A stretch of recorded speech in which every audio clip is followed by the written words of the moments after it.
Every spring, Americans spend $45 billion on lawn and garden care. A big chunk of that money goes toward one goal: killing weeds. Roundup, weed and feed, pre-emergent herbicide, hours on your knees pulling anything that wasn't planted on purpose.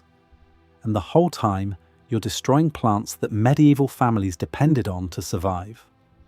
The so-called weeds in your yard right now, the ones the herbicide industry has spent decades teaching you to hate, were once the most reliable food and medicine in Europe. They weren't pests. They were the safety net. The plants that showed up without being asked, grew without being helped, and delivered nutrition that planted crops couldn't match.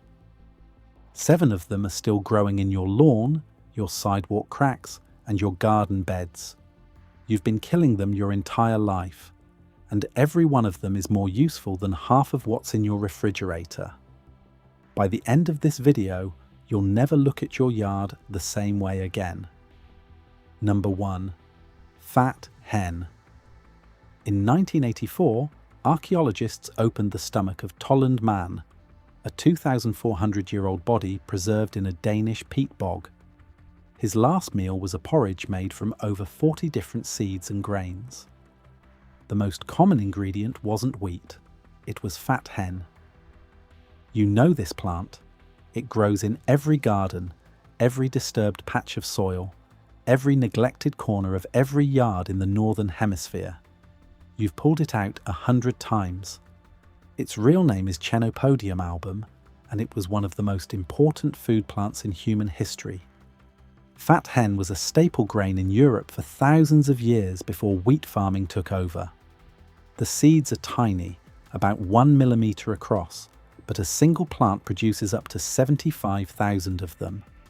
The leaves are edible too, cooked like spinach, and they contain more iron and protein than spinach does. Here's where it gets interesting. A 2009 analysis by the University of Copenhagen's Department of Plant and Environmental Sciences compared fat hen seeds to quinoa. The protein content was nearly identical, 16% by dry weight. The amino acid profile was comparable. Fat hen is, for all practical purposes, a European quinoa that grows as a weed in your driveway. Quinoa costs $6 to $8 a pound at the store and ships from South America. Fat hen costs nothing and grows wherever you stop trying to kill it. Medieval peasants didn't weed fat hen out of their grain fields. They harvested it alongside the wheat and rye. Manorial records from 13th century England describe fat hen seed mixed into bread flour as standard practice, not as famine food. It was part of the system. The wheat provided gluten structure. The fat hen boosted the protein and mineral content. Together they made bread that was more nutritious than either grain alone. The herbicide industry classified it as a weed because it competes with commercial crops for sunlight and water. That's the only reason. Not because it's useless, because it's competition. For your yard, stop killing fat hen. Let a patch grow to maturity in late summer, shake the seed heads into a bucket, and you've got free, high-protein grain that your great-great-grandparents would recognize. The leaves are edible all season long. Pick them young and cook them exactly like spinach. Number 2. Plantain. Not the banana. The low-growing rosette plant with oval leaves and a tall seed spike that grows in packed dirt, gravel paths, and between pavers. Plantago major. It grows in every lawn in America and Europe. You've stepped on it 1,000 times.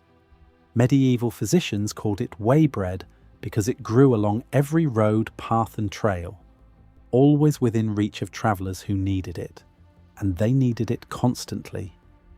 Because plantain is one of the most effective wound-healing plants ever documented.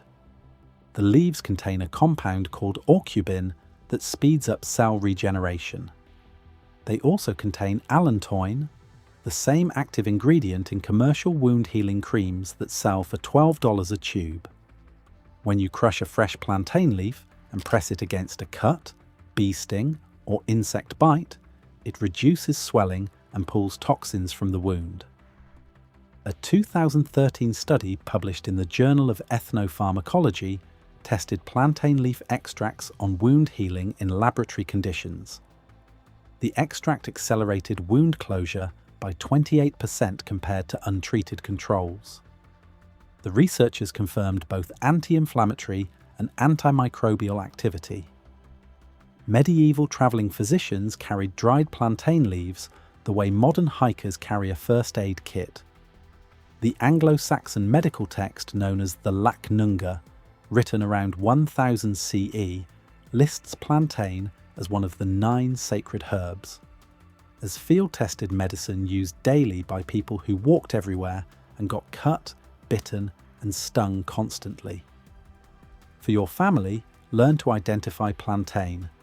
It's one of the easiest plants to recognize. Broad oval leaves, prominent parallel veins, grows flat against the ground. Next time someone gets a bee sting or a scrape at a backyard gathering, crush a leaf, hold it on the wound, and watch what happens. The plant has been doing this job for 1,000 years. It doesn't need your permission to keep working. Number 3. Chickweed. Here's something that should make you rethink everything about your lawn care calendar. Every autumn, when your garden goes dormant and the produce aisle fills with lettuce shipped from Arizona and California, a small tender plant starts growing in your flower beds and garden paths. You spray it or pull it and throw it in the trash.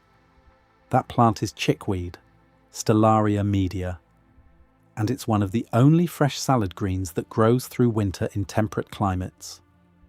Medieval families harvested chickweed from November through March as their primary fresh green vegetable. Not because they were desperate, because nothing else was available, and chickweed was genuinely good. The flavour is mild and clean, like a cross between lettuce and baby spinach, but with a subtle sweetness that store-bought greens don't have.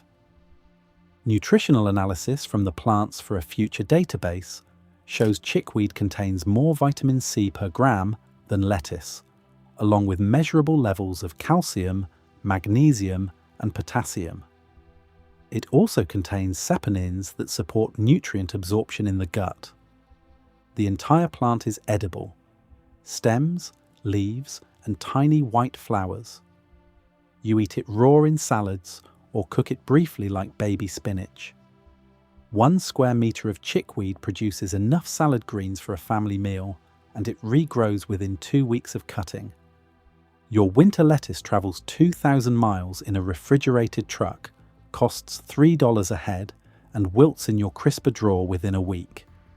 Chickweed grows 10 feet from your back door for free, stays fresh because it's still alive when you pick it, and keeps producing all winter without any help from you. For your kitchen, stop treating chickweed as the enemy. Harvest it young, wash it, and eat it raw. If you've been buying bagged salad mix between October and April, the replacement has been growing in your yard the entire time, waiting for you to stop killing it. Number 4. Dandelion. You already know dandelions are edible, but knowing you can eat something and understanding what medieval communities actually did with it are 2 completely different things. The leaves were the first fresh greens of spring, eaten raw when young, cooked when mature. The flowers were fermented into dandelion wine, one of the most common homemade beverages in medieval Northern Europe.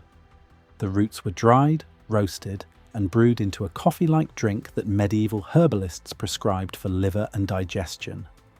And the white latex sap from the stems was used topically to treat warts and skin growths. But here's the part nobody talks about. The roots go deep. Dandelion taproots reach 15 to 25 centimeters into the soil, sometimes deeper. As they grow, they break up compacted earth and pull minerals from layers that grass roots can't reach: calcium, potassium, iron. When dandelion leaves die back and decompose on the surface, those deep soil minerals get deposited in the topsoil, dandelions aren't stealing nutrients from your lawn. They're mining nutrients from below and delivering them to the surface. A 2005 study from the USDA Agricultural Research Service measured the mineral content of dandelion greens. Gram for gram, dandelion leaves contain 535% more vitamin K than romaine lettuce, 3 times more vitamin A, and twice the calcium. The plant you're spraying with Roundup is more nutritious than anything in the salad aisle. Medieval communities understood dandelion as infrastructure. It improved the soil. It fed the family from root to flower. It provided medicine and drink. Pulling it out would have been like ripping the plumbing out of your house because you didn't like the look of the pipes. For your yard, let a section of dandelions grow unmolested. Harvest the young leaves for salads in early spring. Dig roots in autumn when the energy is stored underground. Roast them at 175 degrees Celsius for 30 minutes and brew like coffee. You've been fighting a plant that was trying to feed you and fix your soil at the same time. Number 5. Nettle. Most people's entire relationship with stinging nettle is a childhood memory of pain. You touched it, it burned, and you've avoided it ever since. That reaction is exactly what the herbicide industry relies on. Fear of a plant is cheaper than marketing against it. But medieval Europeans had a completely different relationship with nettle. They ate it, they wore it, they built medicine around it. Nettle was so important to daily life that records from the 1500s describe entire fields being managed specifically for nettle harvest. Not wild gathered, but cultivated on purpose. The leaves, when cooked for just 30 seconds in boiling water, lose all their sting. What's left is a dark green vegetable with a flavour similar to spinach but earthier, and a protein content that blows every other leafy green out of the water. Nettle leaves contain up to 25% protein by dry weight. For comparison, raw spinach is about 3%. Kale is about 4%. Nothing in your produce aisle comes close. A 2016 study from the University of Innsbruck in Austria analysed nettle leaf composition and found significant levels of iron, calcium, and magnesium alongside the high protein content.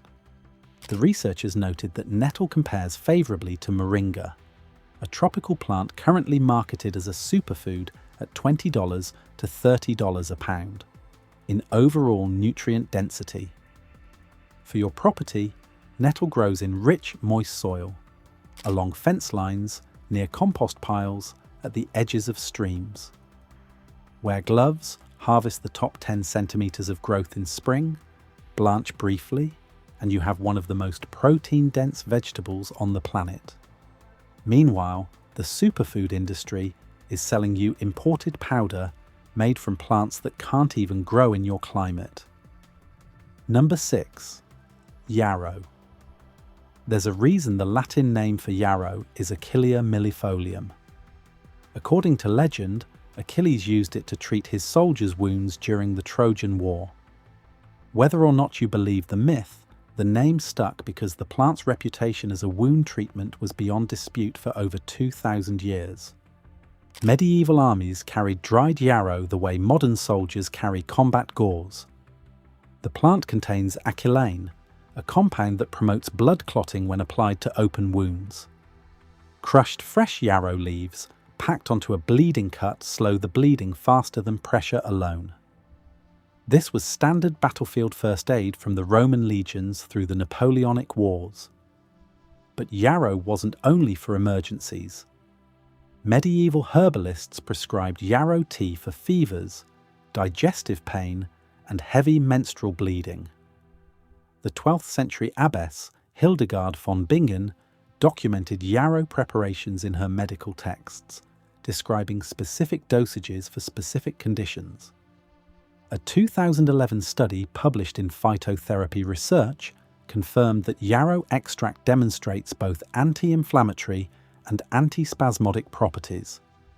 The researchers found it effective at reducing smooth muscle contractions, which is exactly why it worked for stomach cramps and menstrual pain, just as Hildegard described 900 years earlier. Yarrow grows in dry, poor soil, roadsides, meadows, neglected lawns. It's a perennial. Once it's established, it comes back every year, and yet it appears on the target list of most broadleaf herbicide products. For your medicine cabinet, dried yarrow flowers make a simple tea. Fresh leaves can be crushed and applied directly to minor cuts. It's one of the easiest medicinal plants to identify. Finely divided, feathery leaves with flat-topped clusters of white or pink flowers. It's been growing in your yard this whole time, doing nothing because nobody told you what it was. Number 7. Cleavers. This last plant isn't the most dramatic on the list, but it's the one that shows you what we actually lost. Cleavers, Galium aperine, the sticky climbing weed with tiny hook-covered stems that clings to your clothes and your dog's fur. You've pulled it off your socks. You've cursed it in your garden. Every lawn care guide tells you to eradicate it.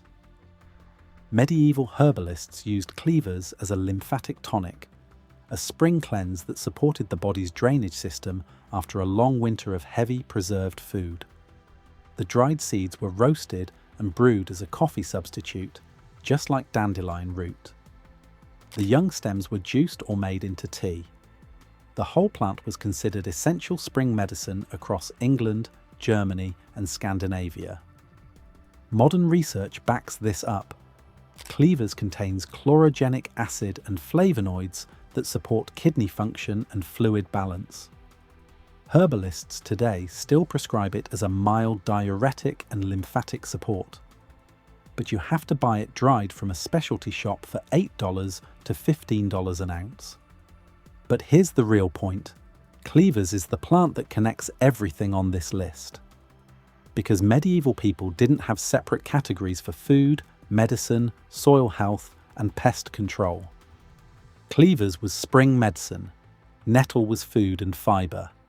Dandelion was food, drink, medicine, and soil repair. Fat hen was grain. Plantain was first aid. Yarrow was surgery. Chickweed was winter salad. Together they formed a complete system that showed up uninvited, grew without help, and covered almost every basic human need: nutrition, medicine, fibre, and soil health, year-round. That's what the herbicide industry erased. Not just individual plants, an entire relationship between people and the land under their feet. Every single plant in this video is growing within 500 meters of where you're sitting right now. That's the nature of weeds. They follow people.